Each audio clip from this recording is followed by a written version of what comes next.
And welcome back to Darksiders 3 with Chaos Counseling. Woo! I just realized, oh, there she goes. Like, just her eyes were staring back at me from the darkness, and I was like, I'm very uncomfortable all of a sudden. Yeah, no. I was playing, I was more like watching. I want to play this game one day, but it's not going to happen. I was watching my cousin play Persona 5. Oh, hello. It's a... Boom. Remote, no, what's the bomb called that follows you? Proximity mine. Proximity bomb, I guess. Heat seeking. All those work. Homing mine. Anyway, I was playing Persona 5, and we were in Mementos, and there was like a shadow walking around. Like the door opened, and I saw shadow walking around. And for some reason, even though we had been playing that game for like 3 hours, I saw that, and I immediately got like horror game vibes, and I was like, get down! Get down! Yeah, no, I've played Spirit Camera recently, which is the Fatal Frame spinoff for the 3DS when it first was I didn't know that. And I didn't know it had a spinoff. Yeah, I did. I knew it existed, like Spirit Camera, but I didn't know it was actually tied to Fatal Frame exactly. Mm-hmm. But we got it, and I had to print off its AR booklet because it's a completely AR game. Oh. Because, you know, right when the 3DS launched, so that was important. Gimmick. Yeah. So my printer's now haunted.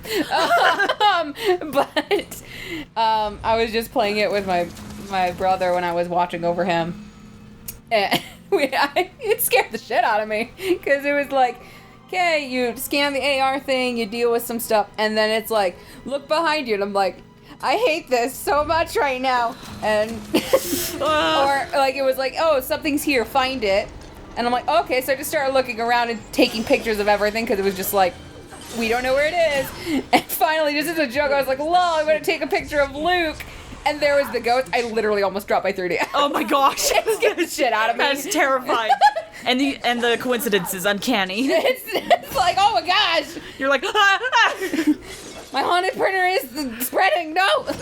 My family. That is quite terrifying, where if you're like playing like some sort of like AR virtual reality kind of game, and you go to like face someone that you know and also trust, and they are not what you expected. And it's like, why? What would you do? It's terrifying. Which the funny thing was, I took a picture. Ooh. We're in the water temple. Shit. We're in the water level. Yeah. But I took a picture of my little brother first, which nothing happened with him. So I'm like, okay, maybe it's because it's a person, so it'll be funny when I take a picture of Luke. Yeah. No. And then suddenly, Ghost Girl, and I'm like, fuck. I need to be better at playing horror games. I'm like, I need to sit down and actually get through Fatal Frame.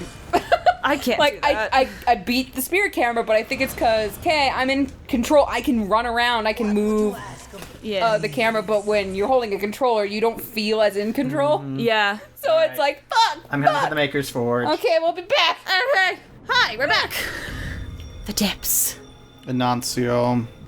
Ignacio. Or Sorry, we were talking about Ignacio. Wait, no. I'm thinking of Encarnacio, which is the love interest. We were talking about Nacho Libre during the break. I'm thinking about Encarnacio. Funny, I typed Nacho Libre into Google, and the first thing that Google's saying that people also search for is Napoleon Dynamite. Yeah, I mean, similar stuff. It has to have been like produced by the same guy or something. Some weird connection has to be there. Wikipedia. Luke reluctantly Googles it. I won't put the words in your mouth, I'm sorry. Just thought the tone of voice, that's what it sounded like to me. I know it's probably not it, but... Hello. Magnet Rock. Yeah. Oh dear. This is much faster than the Iron Boots in Twilight Yes. Princess. I've been replaying it for the Wii U because I finally got around to playing the HD version. It's really nice, isn't it? But I played the Wii version growing up. Yeah. So it's like I keep turning the wrong direction. Like, where's the thing? Abby, turn around. Oh yeah, it's backwards. No, so I have a weird history with Twilight Princess. So we initially had the GameCube version, and I played that one a lot. And then the disc broke. Oh. And then we got another GameCube disc, and then that one broke. So then eventually we came out, and then we got it on the Wii, and my mom looked at me, she's like, I'm not buying this game again. So then I had it on the Wii. And years later, I'm an adult. I can do what I want with my own money. It came for the Wii U, and I was like, well, I know what I want for what. So Yeah, my parents bought the GameCube version for themselves. They took the GameCube into their bedroom. I was so mad about that. And then, but then again, we could play GameCube on the Wii and all that, but it was still just like, Dad, Mom, what the heck? And then they gave us the Wii version. Yeah. So, but they also had the GameCube strategy guide. So we're like, oh, we'll use that to help us find all the pose. We go to the left like it tells us. What? Yeah. What? See, I'm perpetually confused in that game because when I played the Wii, I'd be like, okay, it's mirror. I've done this before in like Mario Kart. I got this. And so it was like a little confusing. But now that I'm going back to GameCube, I have like both maps like weirdly in my head. And I'm like, wait, which one is it? So, Jared Hess and Jersha, I'm sure I'm saying her name wrong. Oh, Hess. jeez. They're a married couple who wrote and direct, or at the very least worked on together, Napoleon Dynamite and Nacho Libre. So yeah, Knew it! There was a it's the connection. same people. Interesting. And they're native here to Utah. Oh yeah, I did know that. I did know that about Napoleon Dynamite, because I seem to remember Napoleon Dynamite was like a... this could be a rumor and this could be completely wrong, but I heard it was like a Sundance movie that just got so much attention that it got a theatrical release. Again, I have no idea if that's true or not. That was just a rumor that was going around at the time, and since I've never bothered to confirm that or not. I'm on Google, why the hell not? Luke continues to dive into the hells of Google. I do that for work, so I feel ya. It's all good. What weird... Did I get anything weird today? I can't think of anything super weird today. I think it was just the standard stuff. By standard stuff, it literally is insanity. Oh! Nice. Ooh, adamantine. So Wikipedia says it was acquired at the Sundance Film Festival by Fox and Paramount, but I don't know what that necessarily means. Like, maybe it already had a, release, and then those two companies were like, hey, we'll give it a wider theatrical release if you give us a cut of the profits. It doesn't specify, because again, it's Wikipedia. That doesn't... you gotta take everything here with a grain of salt. Well, I think it also depends on if you want to... Because here's the thing. Some people might not know about Wikipedia. I guess I shouldn't, judge. But, there's always sources on Wikipedia where if you want more information, if you see a source, like a number next to it, or if you scroll down to the bottom, it has a list of sources where it says this is where we got the information. And sometimes you can actually get more information by going there. Beautiful. So it all depends. It all depends on how much research you want to do. Actually, no, yeah, it debuted at the Sundance Film Festival.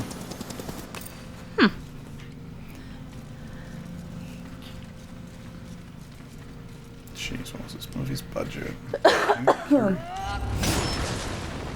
Jeez, my throat's not Well, good. just because I've been watching the, grosses for, like, all of the DC movies lately, I'm kind of fascinated by this. Napoleon Dynamite's budget was only, $400,000. Oh, and wow. it made $46.1 million. Dang! Holy cow, that's a freaking huge income.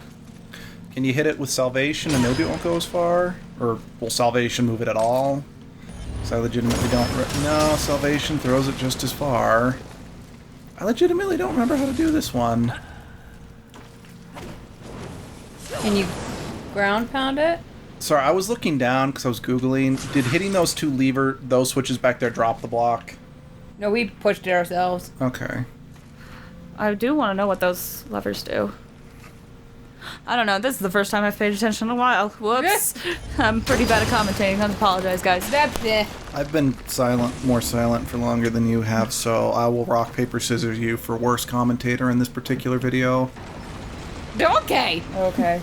On go. Sure. Rock, paper, scissors, go. You beat me.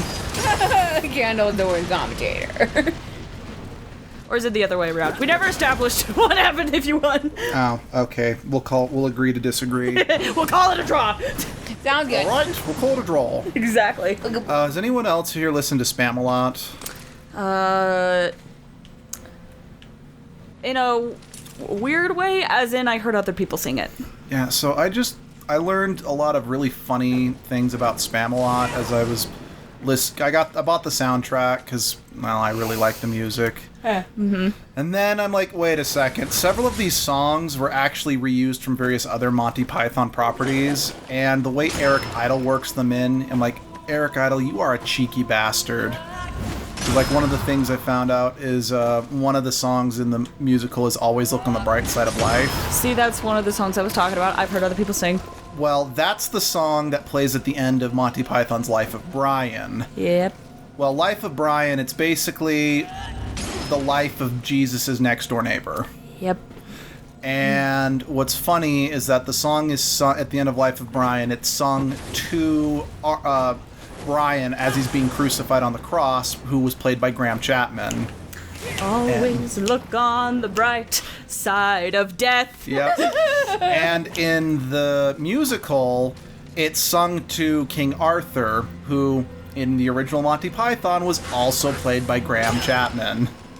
Oh, I get it. Oh, you cheeky bastard. And then I'm pretty sure that I mean, I could be getting the characters wrong, but I think Lancelot and I know for sure Galahad, they decided to make Dennis Galahad in order to kind of streamline the story in Spamalot. And I'm pretty sure that the actor who played Dennis in the movie also played Galahad in the movie. So, and then I think they did the same thing with Robin and Lancelot. I think. I could be wrong about that. I'm pretty sure about Robin. I don't remember so much about Lancelot. So what are we trying to get at? Yeah, what happens if we hit those two things, Sunshine? What? They're... The two switches on the walls. Those two These things. ones? Yeah. They're not... Oh, that's a good question. That was actually my next question. Let's see what happens.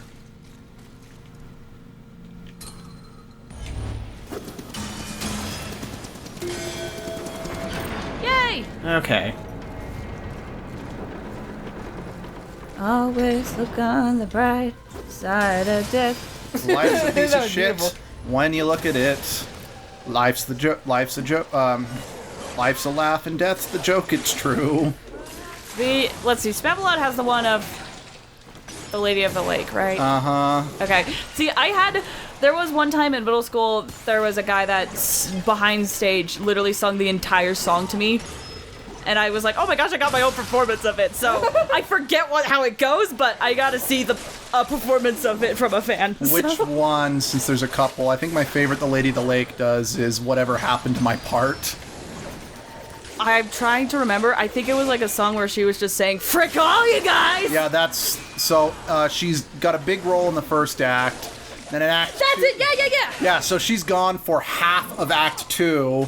Then she shows up randomly, and her song is all about whatever happened to my part. Yeah, that was the song. That was the song that got sung I to mean, me. heck, when she reunites with Arthur, it's like, you're not alone, Arthur. I've been here the whole time. Sure, I've been off stage for far too long. Yeah, so a fan sung that to me because they really liked it. It's great. Oh, I thought we couldn't get it because it was chained. I was like, what? That's dumb. Never mind. It's like, if war can grab something that's chained, you better believe I can, bitches. Oh, hello. Hello? Okay. I think my favorite Spamalot song is probably the song that goes like this. Yes. Oh, Or That's where that Find came Your from. Grail. that's where that came from. Okay. See, I haven't, actively listened to it, but I've always, heard songs from it, or, people referencing songs from it, if that makes sense. So, It just becomes so meta at the end. exactly. Because, the Knights Who Say Ni, rather than asking for a second shrubbery, they said, we'll let you pass if you can make a successful Broadway show. Mm-hmm. So then when Clever. they're asking Sir Robin, it's like, how do we succeed? It's like, we need to go on Broadway. We don't stand a chance there. Well, why? Well, because we don't have any Jews. Because it's like, well, Yep. yeah, at the time, and I'm sure even still now, a lot of the famous producers and directors on Broadway were Jewish. Oh, Oh, that's what they meant. Yeah, Yeah, it's 'cause I mean, 'cause- I think isn't Broadway itself like in a really high concentration of a Jewish population in New I York? don't want to say yes or no, just because I haven't been to New York since I was 3. Not to bother her later. Yeah, I didn't When know. she's not at work. I didn't know if that was like a joke of like that was in bad taste because of the age, or if it was like No, this it is like a literally trend. is just at the time. A lot of the people who worked on Broadway in like senior roles were Jewish. That is pretty cool, actually. I quite like learning about this fact. I mean, because I know that, the one that I know hi. is Mel Brooks. I know he's not the only one. He's just the one I know the most because he's done plenty of movies, too. He's Jewish. That's cool. Which is why I'm okay with the Nazi jokes he makes in The Producer, because it's like, guy's Jewish. If they're not allowed to make Hitler jokes, then...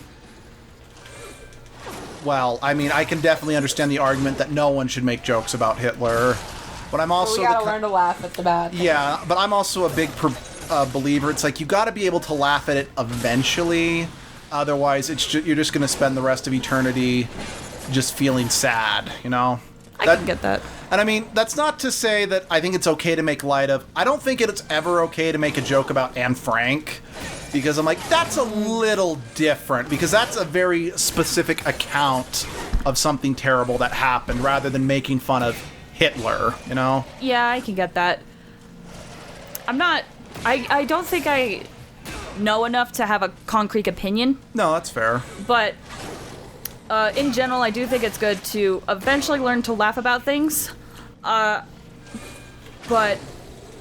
again, I don't know if Yeah, I you still have to be careful. Yeah. Yeah, because I think it also depends on timing. Yeah, it definitely, like, I mean, I I guess, feel like, I guess intent is also an important. That Yes. intent is huge. intent is the big Intent thing. is huge. If you're being an ass, it's not funny, you're being an ass. Yeah, It's exactly. like, actually, just thinking about what I said about Anne Frank, as much as I don't like The Big Bang Theory anymore, they did make a Anne Frank-related joke that was actually pretty funny.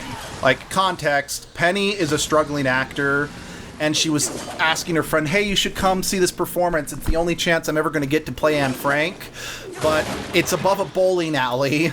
And so the director used the bowling alleys, the noise from the bowling alley to simulate, like, World War II bombs dropping. And I'm like, That's okay, that's not at the expense of Anne Frank herself. It's just using it as context for this production is going to be garbage.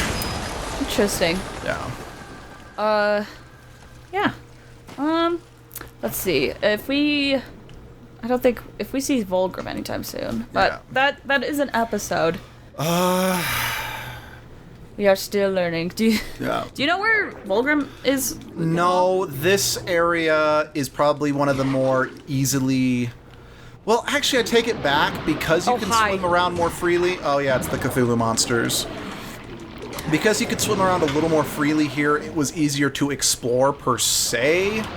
But it had a lot of the same problems the second game did, of a lot of vertical space that can kind of get you lost a bit easier. All right. So, well, I have no idea where the next Volgrim would be. should we just keep going or call it there? Let's call it there. Call it there. See you next time. See you guys. Bye.